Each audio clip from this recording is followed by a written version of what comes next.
এটা নিজের রূহটাই নিজে চেনে না, রূহ কি দিয়ে বানালো তাও বোঝে না। সুবহানাকা লা ইলমা লানা ইল্লা মা আল্লামতানা। হে আল্লাহ, যতটুকু ইলম শিক্ষা দিয়েছেন এর বাইরে কোনো ইলম আমাদের নাই। ইন্নাকা আনতাল আলিমুল হাকিম, আপনি সকল ইলমের অধিকারী, সকল হিকমতের অধিকারী। এজন্য দেহের উপাদান যেহেতু মাটি থেকে, দেহের খোরাকিও হয় মাটি থেকে, রূহের উপাদান যেহেতু ঊর্ধ্ব জগৎ থেকে, রূহের খোরাকিও কিন্তু ঊর্ধ্ব জগৎ থেকে। এজন্য বেশি খাইলে রুহের খোরাক আসে না, বেশি ঘুমালে রুহের খোরাক আসে না, উল্টোতে আবার রুহের খোরাক আসে। এই যে রোজা রমজানের দিন আসছে না, রোজা রাখবেন তো ইনশাআল্লাহ? কয়টা মাসে যে কয়টা আছে এই কয়টা, মাস 29 হইলে আবার 30 রাখতে পারবেন না। মাসে যে কয়টা আছে এই কয়টা রোজা যে রাখবেন, এতে শরীরের উপাদান তো একটু কম ঢুকছে। দুপুরবেলা খাচ্ছেন না, লম্বা টাইম না খেয়ে আছেন, কিন্তু রমজানে আলাদা একটু ইমানের শক্তি পাওয়া যায় কিনা?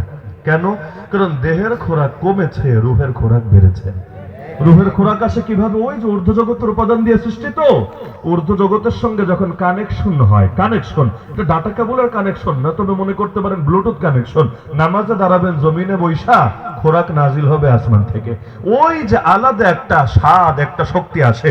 আমার নবী এমন রোজাও রেখেছেন, সওমে উসল বলে, মানে কি দিনেও খান নাই, রাতেও খান নাই, সাহরিও না, ইফতারও না, লাগাতার রোজা আর রোজা আর রোজা।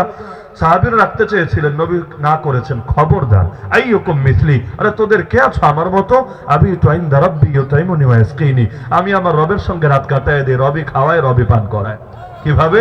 এই খাবার আসমান ফুটা হয়ে নাজিল হওয়া খাবার না, দিলের মধ্যে ইবাদতের এমন মজা, এমন স্বাদ ঢেলে দেয়, আরে খাই নাই অনুভূতিও থাকে না, বরং খেলে যত ভালো লাগে এর চাইতে আরো মজা লাগে দিলে সেই খোরাক পেয়ে গেলে।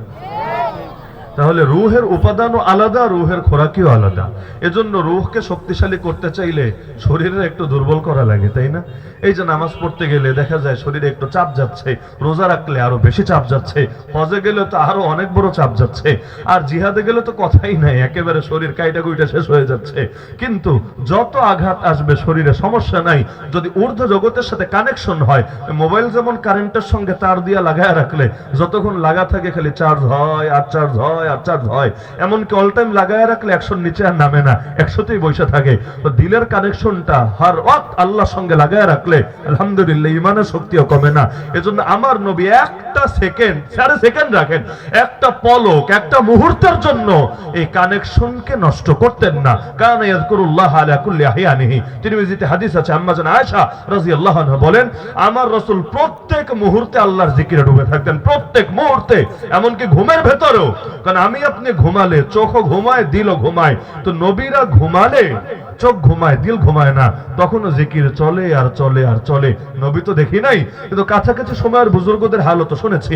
যেমন আমার পীর মুর্শিদ আল্লামা আব্দুল হক মোমেন সাহেব হাফিজাহুল্লাহ, সবাই চেনেন, হুজুর শুনিয়েছেন হাফেজ যে হুজুরের কথা, যে হাফেজ যে হুজুর আমার দাদা পীর, আল্লাহ তাআলা তার কবরকে নূরে নূরান্বিত করে দিন।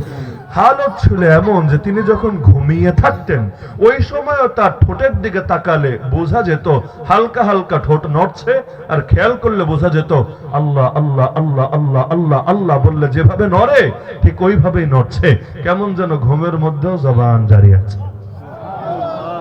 কি পরিমাণ আল্লাহরে ডাকলে, অনেকে ঘুমের মধ্যে দেখেন না কত কিছু ডাকে, ডিম ডিম ডিম ডিম ডিম ডিম ডিম। কেন? সারাদিন ডিম বেচে, ঘুমের মধ্যে অটো মেশিন চালু হয়ে গেছে, কতজনে কত কথা বলে ঘুমের ভেতরে। আর যারা সর্বদা আল্লাহ স্মরণে থাকে ঘুমের মধ্যে ওইটাই চলে আসে, স্বাভাবিক ব্যাপার। এক লোক হাসান বসরি রাহমাতুল্লাহ আলাইহি জিজ্ঞাসা করলো, হুজুর নামাজে দাঁড়ানোর আগ পর্যন্ত ঠিকই আছি মাশাআল্লাহ, কিন্তু আল্লাহু আকবার বলতে দেরি দিলটা যে কই যায়, একদম আসসালামু আলাইকুম রাহমাতুল্লাহ পর্যন্ত হাটে ঘাটে মাঠে বউয়ের কোলে এখানে সেখানে যেতেই থাকে যেতেই থাকে যেতেই থাকে, যেই মাত্র সালাম ফিরাই আবার দিলটা স্থির হয়ে যায়, আগেও ঠিক পরেও ঠিক, মাঝখানে যে কি হয় মাথায় ধরে না। তাহলে কি এটা সমাধান কি হুজুর বলে দেন তো? কাকে জিজ্ঞাসা করেছেন? হাসান বসরি রাহমাতুল্লাহ আলাইহিকে। তিনি সহজে বুঝাইয়া দিলেন, শোনো, নামাজ হলো একটা আলো। আলো বুঝেন তো? আপনি রাস্তা দিয়ে হেঁটে যাচ্ছেন, হঠাৎ মনে হচ্ছে কি জানি এখানে একটা গর্তের মতো দেখা যায়, আলো ফেললে দেখা যাবে আসলে এখানে কি আছে, সাপ আছে নাকি দড়ি আছে না কিছুই না, কল্পনায় মনে হয়েছে, আলো ফেলার আগ পর্যন্ত বোঝা যাবে না। তিনি বললেন নামাজ হলো একটা আলো, আল্লাহ আলোটা ফেলেন তোমার কলবের উপরে, আল্লাহ দেখিয়ে দেয় বান্দা দেখ তোর দিলের মধ্যে কি আছে। যদি দিলের মধ্যে আল্লাহ থাকে, জান্নাত থাকে, আখেরাত থাকে, পরকালের ফিকির থাকে, নামাজে দাঁড়ালেও ওগুলোই সামনে ভেসে ওঠে।